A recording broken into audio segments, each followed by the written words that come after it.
Hello everyone. तो आज हम स्टार्ट करेंगे क्लास 12 फिजिक्स के फर्स्ट यूनिट के first chapter electrostatic charges and field से बहुत ही important topic that is Coulomb's law. What that Coulomb's law is?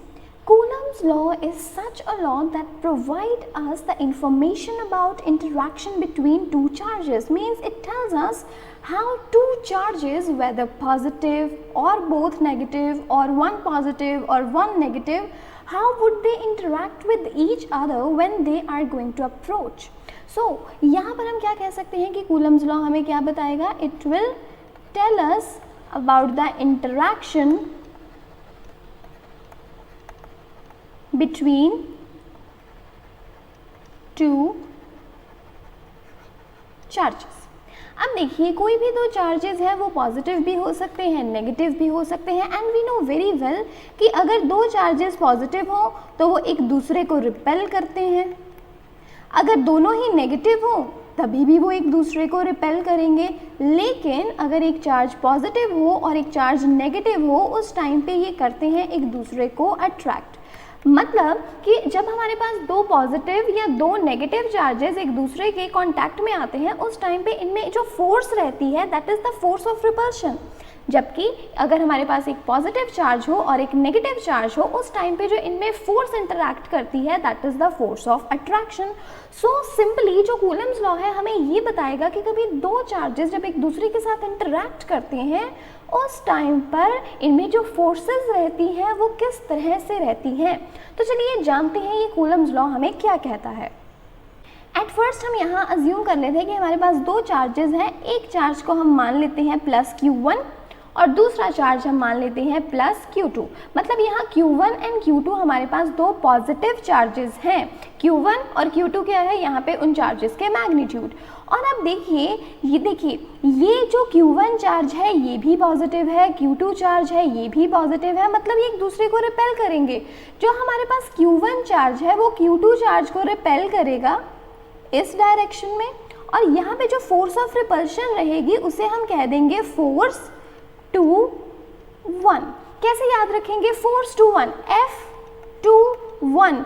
इसका मतलब क्या है कि ये जो फोर्स है ये 2 मतलब दूसरे चार्ज पर एक्ट कर रही है due to the first charge. तो आप इसको इस तरह से याद रख सकते हैं कि ये जो Q1 हमारे पास चार्ज है ये Q2 चार्ज को रिपेल करेगा इन द ऑपोजिट डायरेक्शन, और जिस डायरेक्शन में ये इसे रिपेल कर रहा है, जिस फोर्स के साथ ही इसे रिपेल कर रहा है उसे हम कहेंगे F21 vector. Means force acting on charge 2 due to charge 1। इसी तरह से हम कह देंगे कि जो हमारे पास Q2 चार्ज है ये Q1 चार्ज को रिपेल करेगा इस डायरेक्शन में, और ये जिस फोर्स के साथ रिपेल करेगा Q1 चार्ज को उसे हम कह देंगे F12 means force acting on charge 1 due to charge 2। तो ये बताया है हमें यहाँ पर कूलम्स ने। और इसके अलावा यहाँ पे क्या चीज़ आप याद रखेंगे कि ये दोनों जो फोर्सेस हैं F21 एंड F12 ये दोनों एक्ट करती हैं along the line joining the centre of two charges. ये जो दो चार्जेस हैं इन दोनों चार्जेस के सेंटर्स को जो लाइन ज्वाइन कर रही है ये फोर्सेस इस लाइन के अलोंग ही एक्ट करेंगी। ये चीज़ बहुत इंपॉर्टेंट है यहाँ नोट करने के लिए। मतलब ये इधर उधर किसी भी डायरेक्शन में नहीं एक्ट करती हैं। यहाँ आप क्या याद रखेंगे? That these forces act along the line joining the center of two charges। और एक और चीज़ क्या याद रखेंगे यहाँ पर कि ये दोनों जो चार्जेस हैं these should be the point charges। ये जो दो चार्जेस हैं these are the point charges. तो पॉइंट चार्जेस के सेंटर को जो लाइन ज्वाइन कर रही है उसी लाइन के अलोंग एक्ट करेगी force F12 and F21 but definitely in the opposite direction. तो यहाँ से हमें एक और चीज़ क्या क्लियर होती है कि जो हमारे पास फोर्स है F12 और दूसरी फोर्स F22 Q1, इनका मैग्नीट्यूड बिल्कुल इक्वल है लेकिन डायरेक्शन ऑपोजिट है, तो हम क्या कह सकते हैं, F12 vector is equals to negative of F21 vector. तो ये इतना सारा इंटरेक्शन की बातें जो हैं ये हमें पता चलती है फ्रॉम द कूलम्स लॉ। अब इसके अलावा ये जो हमें कूलम्स लॉ है ये बताता है कि ये जो दो फोर्सेस हैं, चाहे F12 वेक्टर है चाहे F21 वेक्टर है, व्हाटएवर, अगर हम इनके मैग्नीट्यूड की बात कर रहे हैं तो दोनों ही फोर्सेस जो F है it is directly proportional to the product of charges. F is proportional to Q1 Q2। देखिए सिंपल सी बात है, अगर आप ज़्यादा बड़े चार्जेस लेंगे तो उनमें जो फोर्सेस है वो भी ज़्यादा होंगे। So F is proportional to Q1 Q2। और ये तो हो गया हमारे पास एक पॉइंट। दूसरा पॉइंट इन्होंने क्या कहा, that force is inversely proportional to the square of distance between them. मतलब कि अगर ये जो हमारे पास दो चार्जेस हैं, इन दो चार्जेस में जितना डिस्टेंस है उस डिस्टेंस को अगर हम मान लें r, दो चार्जेस Q1 एंड Q2 एक दूसरे से कितने डिस्टेंस से दूर हैं, कितने डिस्टेंस से सेपरेटेड हैं, these are separated from one another by a distance r। And हमें कहा जा रहा है that the force acting between these two charges is inversely proportional to the square of distance between them. तो ये हमारी इक्वेशन 2 हो गई। From 1 and 2 what we can say, from 1 and 2 we can say that the force acting between the two charges is proportional to Q1 Q2 upon r square. This is from 1 and 2. We have concluded that. अब आपको पता है हम क्या करते हैं, जब भी हम कांस्टेंट ऑफ प्रोपोर्शनैलिटी को हटाते हैं उस टाइम पर प्रोपोर्शनैलिटी के साइन को हटाते हुए जब हम इक्वल का साइन लगाते हैं उस टाइम पर एक कांस्टेंट इंट्रोड्यूस हो जाता है हमारे पास। तो हम इसी इक्वेशन को किस तरह से लिख सकते हैं, that F is equals to K Q1 Q2 upon r square. और ये K क्या है, K is a constant of proportionality. K is a constant of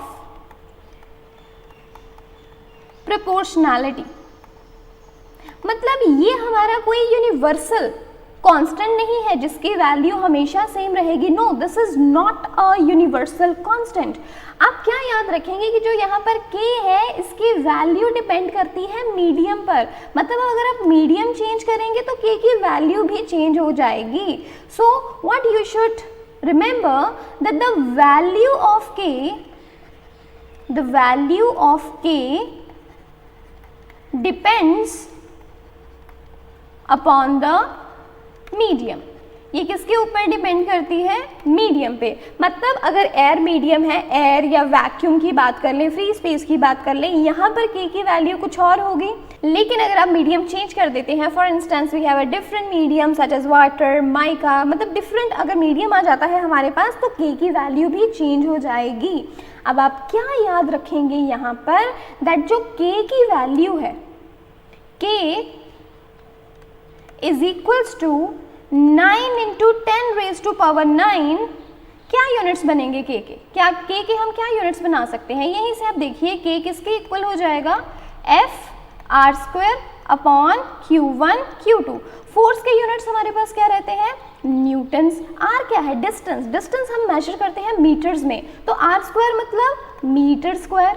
Q क्या है हमारे पास यहाँ पर, Q1 and Q2 are charges जिनके यूनिट्स रहते हैं कूलम्स में, so it will be divided with coulomb square. तो हमारे पास K के यूनिट्स क्या बन जाते हैं, Newton metre square per coulomb square. देखिए कितना इजी है, यहाँ पर K की वैल्यू आपको समझ में आ गई है कितनी है, 9 into 10 raise to power 9 newton metre square per coulomb square. लेकिन याद रखना कभी भी, मतलब ये नहीं है कि हमेशा ही आप ये वैल्यू यूज करते रहेंगे। This value is particularly for free space, this value is for free space और I can say vacuum.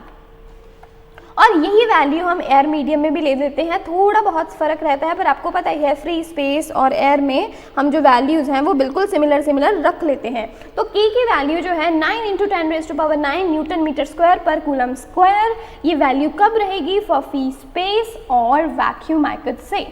Done. तो यहाँ तक आपको समझ में आ गया कि किस तरह से फोर्सेस एक्ट करती हैं between two charges, F is equals to K Q1 Q2 upon R square, और ये चीज़ हमें किसने बताई? कूलम्स लॉ ने।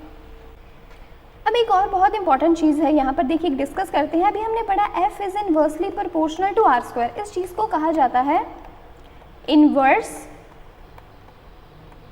Square law. चाहे तो हम इसका ग्राफ भी प्लॉट कर सकते हैं।